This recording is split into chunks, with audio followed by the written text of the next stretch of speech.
Now, check this out. Check this out, Dan. Check this out. Now, tell me this though. You just said that folks said something about the birds where it might be, right? Mm-hmm. And then eventually he chilled out because of you. Yeah.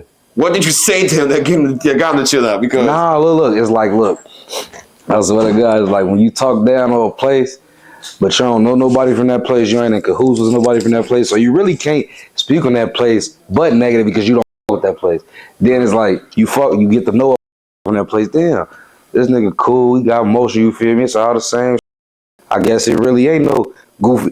The birds might not all be goofy, you feel me? It might be some real in the birds, you feel me? He never knew nobody from our house to give him a different look, you feel me? Bro. So that's how it was. He met me and I wasn't goofy time. Yeah. And I think his main reason for speaking on the birds what he did probably at the time, depending on what was said, is because he once mentioned how when he was shot, he was in the birds when that happened. Oh yeah? Yeah, so that might be part of the reason why. But overall though, I'm glad you went had a talk because I feel like if more artists if it was less artists putting down suburbs, then people would feel like the city won't be showing as much hate to them, you know? Yeah, for sure. Yeah. Now, this is what I want to know because this is what I've been told. Was MAF Teeski ever a part of Double Block? Oh yeah, for sure, 100%. I know y'all see this chain, this label. Motherfucker got the same chain. Bro. Oh, he's still a part? Nah. Okay. He was though. Okay, so for the time that he was, like, what? Did you reach out to him, or was it Thug that did? No, it was definitely me, but I didn't reach out to him. I knew him before the rap. You feel me? I knew him from the streets. We come from the same. Like I say, the birds is connected. Yeah. Heights, Hazel, Crest, Madison. If you in the streets, you feel me? Go know each other. You feel me? I knew him when he was rapping at the beginning. I was also rapping. Pops, this who we need to get next. It's that simple. We gone. Not even we gone, but this the next. This next right here. This shit new. It's hot. Add them to the label. Do your thing, bro. That's what we need. All right, bet. And like that shit. It was that short term as to why he left. No, it wasn't necessarily short term. It just come to an end. It wasn't no short term. Okay. But overall, everybody's still a good term because like usually you would hear about artists leaving labels and then it's because of some bad reasons. But it's like I believe not everything had to come to a bad end. You know? Yeah. Well, shit just over with. Okay, man. And last question in regards to him. I think, because for as long as I've known him, he's always been from the Hunters from Chicago, 99 from Princeton. But I think ever since that Dub Block came off, that's where people start questioning if he's from the suburbs or not. And then he doing interviews, speaking on the birds. Oh yeah. So see me, I know him from Getting Money and Hazel Crest. You feel me? Because I'm from the birds. Okay. I'm not from the Hunters. Right. So he might be from out there. You feel me? I just tell you what I know him from. So I'm from the birds. Okay. I don't be out there shit. All right, there's niggas from the Biddy that be in the birds. Niggas from the birds be in the Biddy. You feel me? Okay. But regardless if he's from the birds or not, he's still another representative for Chicago. Come on, gang. That shit don't matter where you from, gang. It never matters. It's just about what you doing it for. Yep. That's what it is. For sure. We all got the same goal, folks. We all within a fucking 20 to 30 mile radius at the most from each other, gang. Literally. 20, 30 minutes. And not even that far. Like next door type shit. 15 minutes on the E-way, gang. As soon as you get to the E-way, the extra travel time, take driving to the E-way. The fuck? Okay, bet. Now, would you consider yourself as one of the faces of the new wave of suburban rap? Yeah, for sure. All right, a lot of be telling me they like what I'm doing and shit. Now I actually see the growth of shit. You feel me? Yeah. You gotta just build your shit brick by brick. You feel me? And I'm if I let you tear it down because you don't like the way another nigga talk. Look, a little bit of work, a little bit of growth, that's enough to keep me going, nigga. I come from having 5,000 followers. I'm almost to 12K and I'm just going, getting new fans, new exposure. When you break and make that shit, when you got your exposure, you go home, nigga. Mm-hmm. That's to the next level. For sure. And who else would you say is a representative as far as being a face for the for the birds, like who I see rapping. Yeah, like who else you say is a face? We need because like we got Chicago faces, now we need suburban faces. Who else you say is a face? Baby Thug for sure. G-Day. Moose Deuce. Moose Deuce. Yeah, Moose Deuce. He putting on for the birds too. Big shout out. Fuck. It's Jada Dawn. Oh yeah, my shorty. I be seeing her. Fuck, bro. Them just like the names on the top of my head, bro. Like, hold on. Damn.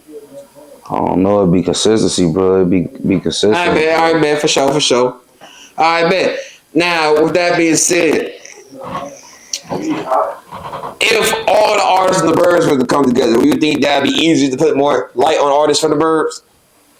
Hell yeah. Like, if motherfuckers do a lot of collaborations, like, a lot of showing that you working together, good work, though, you feel me? For sure. Making it look good, bro. Hell yeah, bro. You just have to make this shit look nice and present it the right way, bro. Hell yeah. Yeah. And to my knowledge, the one thing that separates the city from the birds, y'all don't really, like, embrace using beef to market yourselves, which is a good thing. Yeah, for sure. Yeah. And I'm glad because we don't need. It's already enough discriminating as it is in the city. Yeah, we don't need that. We don't need that to stretch out to the burbs either. Mm-hmm. Like I believe nothing shouldn't matter, but I understand.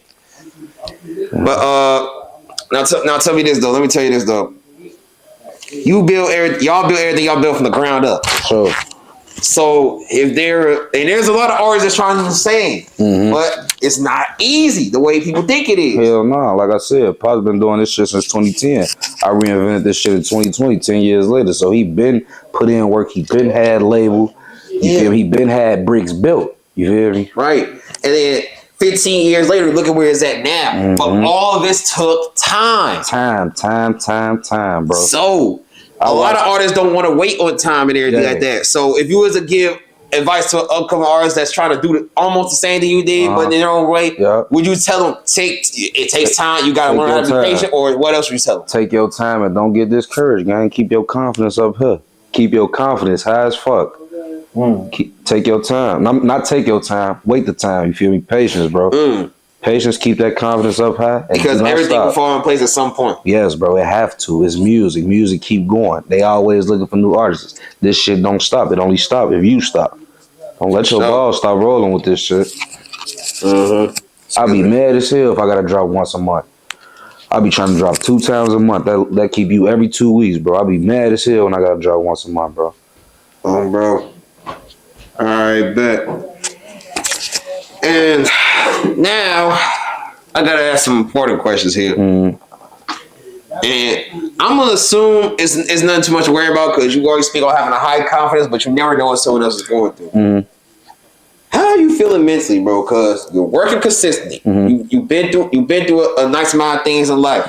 You built the whole label, guys behind your back, and I'm pretty sure you're still looking for artists from time to time. Yeah, for sure. You're networking, but at the same time, it's still stress that comes with it. So how you feeling mentally? How you holding up? I ain't gonna lie, for like everything just good right now for you, feel me?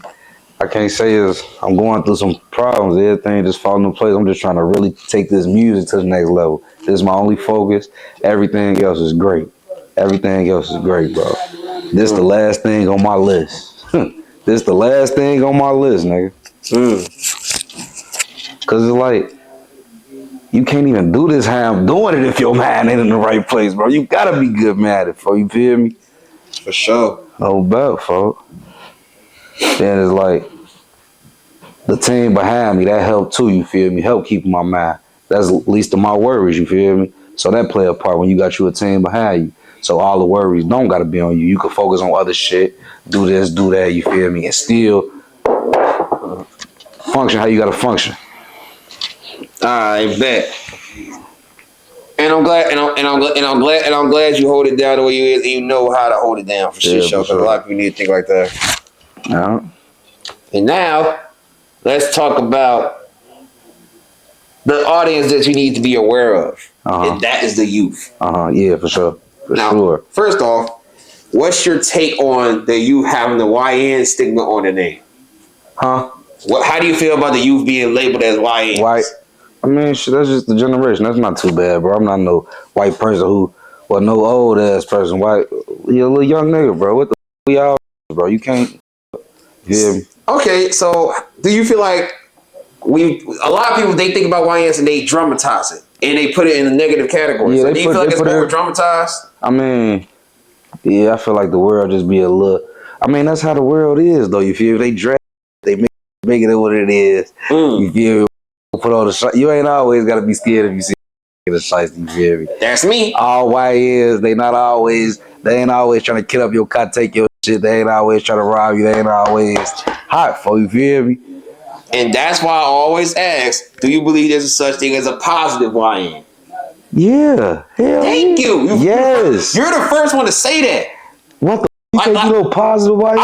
Here's the thing. I asked the rappers like Lil King, Starman, Charlie, Jada Don, a couple other people about that YN stigma. Almost every one of them said no. You can't be a positive YN. Why not? Because they believe it's too much of a bad stigma on your name when you're labeled as a YN. No, see, a YN is just your age. Then extra shit just come with the YN, what the world make look as a YN. But typically, if you want to dumb it down, a YN is just a young that's an age bracket. You feel me? Now, if you want to stereotype it, or YN, shiesty, you feel me? Spider hoodie on. You feel me? All right, so the negative stigma about YNs are what we call stereotypes. Yeah, that's just stereotypes, bro. Hell no.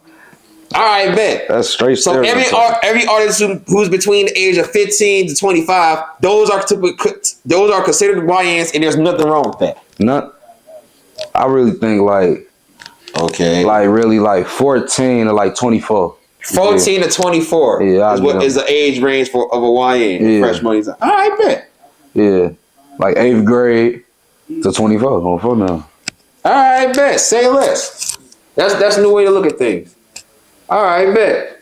Now, what's your message to these YNs out here, the youth? Chicago Wave, what's your message to the youth? There's a million things I can say to them, but if there's one thing that they need to know that I feel like they should know, I'm here for them.